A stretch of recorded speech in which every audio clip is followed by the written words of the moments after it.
Reversioning involves using tools of the present, including but not limited to art, language, and artificial intelligence, to revisit past colonial archives and speculate on a future outside of the colonial timeline. Reversioning is not about truth. It's about the temporalities inherent in time, events, and history. There are always multiple versions of history existing at the same time in potentiality until they are observed. In the 1920s, that era, Britain was going through this state of their influence in global politics was reducing, and America was coming up, and there was all these talks about using film as propaganda tools. And that was when 3 different films in Africa were commissioned, and Palaver was one of them. The film, in actuality, is a failing state trying to recover itself and using lies to recover itself.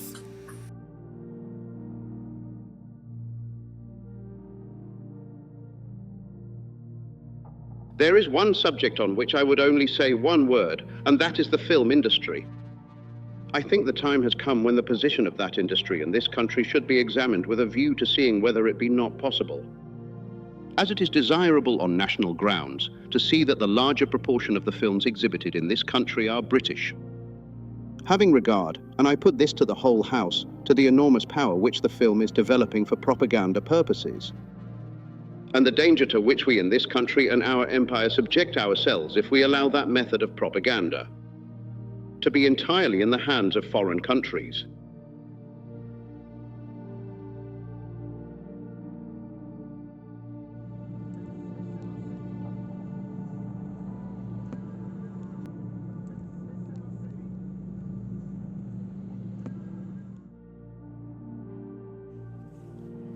You strip another's identity.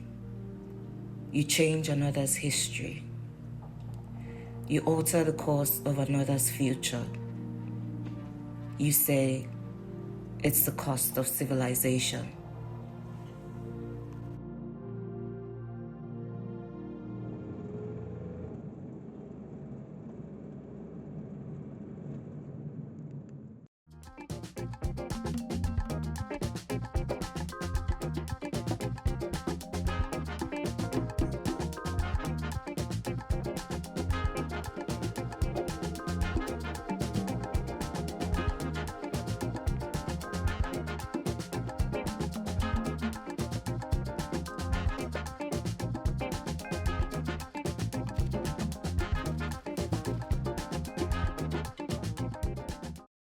Oh my goodness, something else that I really hated was when they were holding court. Who gave Allison the right to decide? Who gave him the right to make decisions for them? Even in the beginning, when they said something about they use their strength and resilience and their spirit to bridge themselves between where they are centuries from us, I was just like, what the hell are you talking about? Right. I was so confused. You guys are not centuries ahead of us. You guys are just living life in a different way from us. Right. Doesn't mean you guys are ahead of us at all. Obviously it was made by some white guy. Yeah. So drama was really fuck this.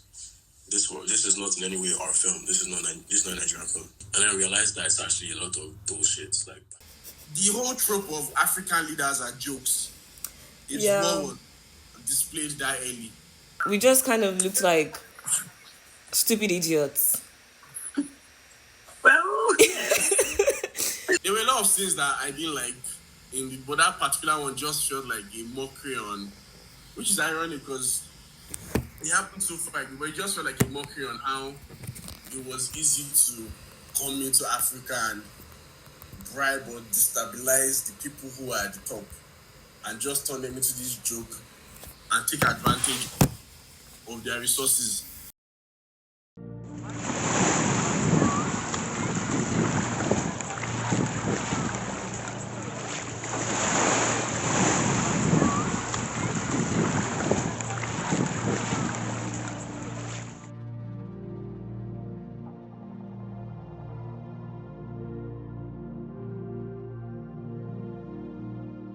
I think immigration is a very important part of everything happened, reclamation. Okay, yeah. Because like people started to reclaim their bodies. Yeah. You know, just like off how they dress and their agency regarding certain things. People started to reclaim their spirituality, reclaim their spirituality, reclaim their spirituality, reclaim their spirituality.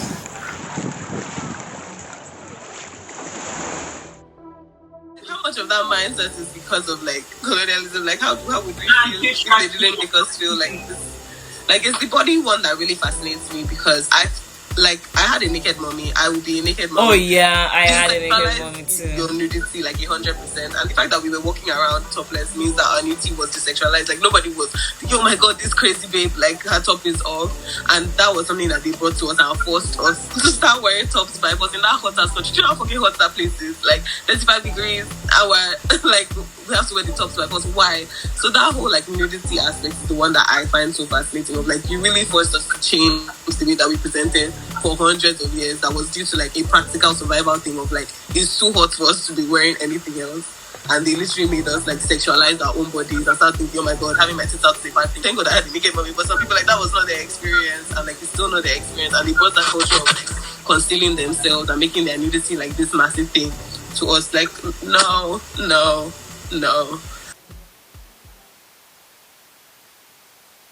When they say, oh, the wise man came with Bible, there are also guns.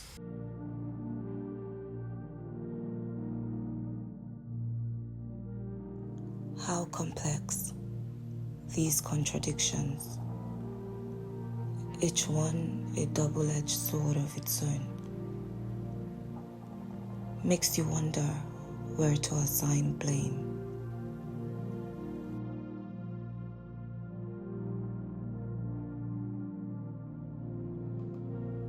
What is it about the present that makes it so hard to let the past go? What if you didn't show up? What if another saw you for who you are? Contra naturam.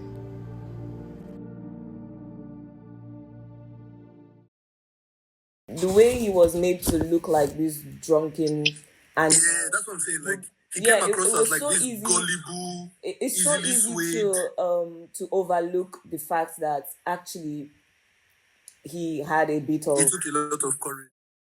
I was actually angry when I was watching because like there was ever any source material that I've seen that is blatant. If you now look down, like come to this day and age, it's the same way. Like I was watching the video where was it the president of Gabon or somebody was speaking, and Donald Trump was like, "You speak very good English. Where did you learn that?" And the guy was saying, "Yes, sir, we speak good English in our country." Because when you talk about educated Africans, it's always about Africans who can speak English. And we just want to thank you so much for this opportunity. Well, thank you. It's such good English, such beautiful. Where did you learn to speak so beautifully? Where were you educated? Where? Yes, sir. In Liberia. Yes, sir. Well, that's very interesting. That's beautiful English. Sure. I have people at this table can't speak nearly as well. They come from. Thank you very much.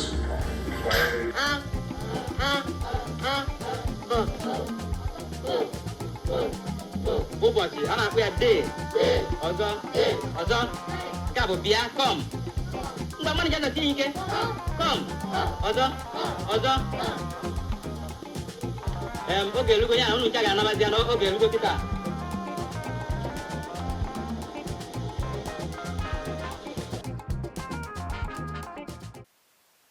If you ask me, this film wanted to be challengers, but they got distracted by yeah. But they got distracted by misogyny, colonialism, everything in the book. Fair enough. I genuinely felt like the film was about Fernandez and about wanting to feel power in a place where he thought these people are beneath me.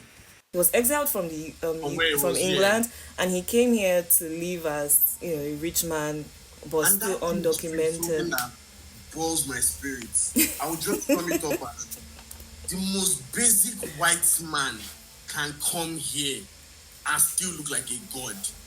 Like, I see it all Even the time. till now, with white men, they're at the bottom of the chain, but when they come here, they just automatically get to the top, and Yep.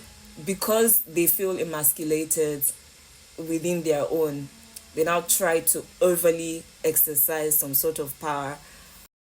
It's just like current day Westerners saying stuff like, "Oh, do you know how much better it is to live in Thailand? I'd love to. Let's go to Bali, and we can live our lives there." But they're working You have remotely. tax breaks, you have all these things that you're not going They're to. working remotely from the US or the UK. They're earning in pounds, and then their money translates to so much more. And they're like, "Oh, we can live a much better life there." Blah blah blah. But why are you living a much better life there? Have you ever thought to question that? Ultimately, I feel like Palava is just a great insight into colonial mentality. Because, I mean, one of the questions that was asked was really interesting to me about how they're all participating in the colonial dream. And that is true, but in a way, it kind of minimizes the fact that the colonial project was still a very much project of subjugation, oppression, exploitation, carried out systematically. Like, it wasn't that, yes, we were passive actors in it, but it wasn't that we colluded with them to colonize ourselves, you know. You can literally say that is just white men doing what white men do, like white people doing what white people do, causing a problem, and depicting it as if it's our fault. Like, Yes. I guess, like everything that concerns colonialism, you have to give it to the white man. They did their big one. They were focused on the task at No, hand. they really did. They really did. We were talking about misogyny, but I also feel like all these systems of oppression kind of go hand in hand, and they were all created by one ruling class. So that was interesting because it made me think about something that Anya Taylor-Joy said about the menu. So, you know, she talks about how there's a scene where her character gets angry, Anya Taylor-Joy that is, but the director initially didn't want it to play that way. He wanted her character to start crying. And she pushed back on that because why is it that when men want to write a woman who is supposed to be angry, they write her as crying, they write her to be suddenly so upset. Like, now we're allowed to feel anger.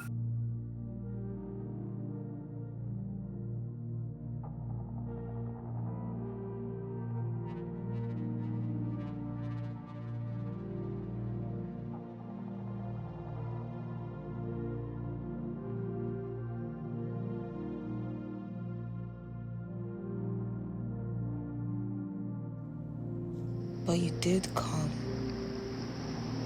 You did. How does another accept that? How does another dream differently?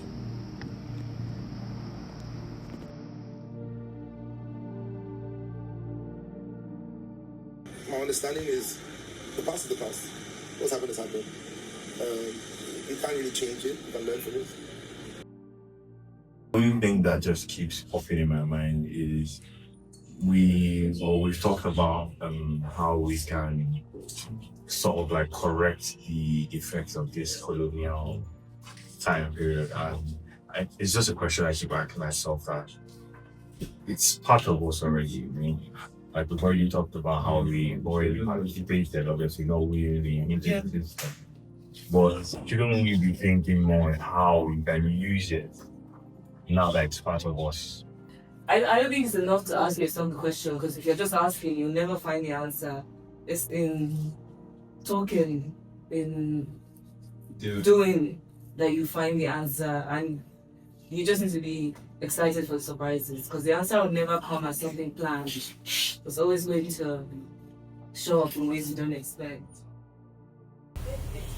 You know, first of all, you're an African.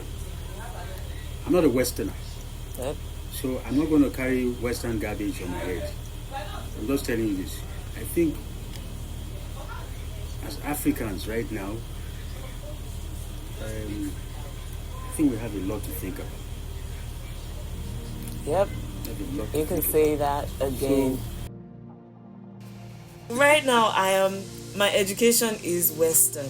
That is mostly like 90% of what I know has been taught from a Western point of view. Okay, well, now I understand your language. Now I understand how things work in your world. And so you can't just come and tell me rubbish like that anymore. All of the propaganda I've been fed, everything, how can we accept it? So these are questions that I have as well. Yeah. These are not questions that I have answers to. Right. But the premise of reversion is we are here now. These things have happened. These are the effects of colonialism. Right. But how can we then flip the script with what we have now? It's not enough. It's not me. I did not create the system, so why should I? Why can't I create my own?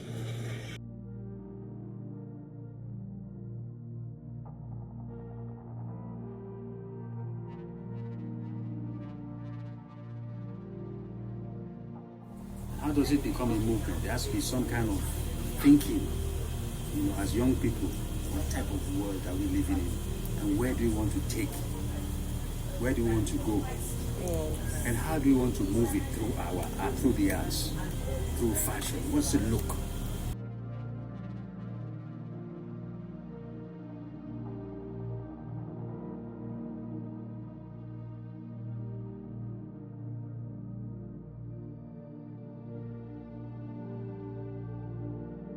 These are things that still live to me unfold. Like the stories still happen.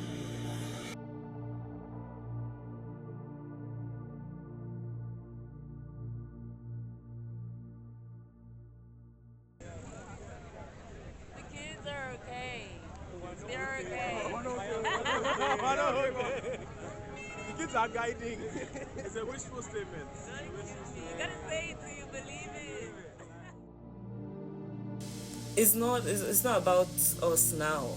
Like, if we don't leave any stories for the people the reason why we're at this point now is because there were no stories left behind for us. It is important to come together for the purpose of co-creating. We have no future waiting for us, except that which we create through our interactions with each other in the present moment. So let's begin.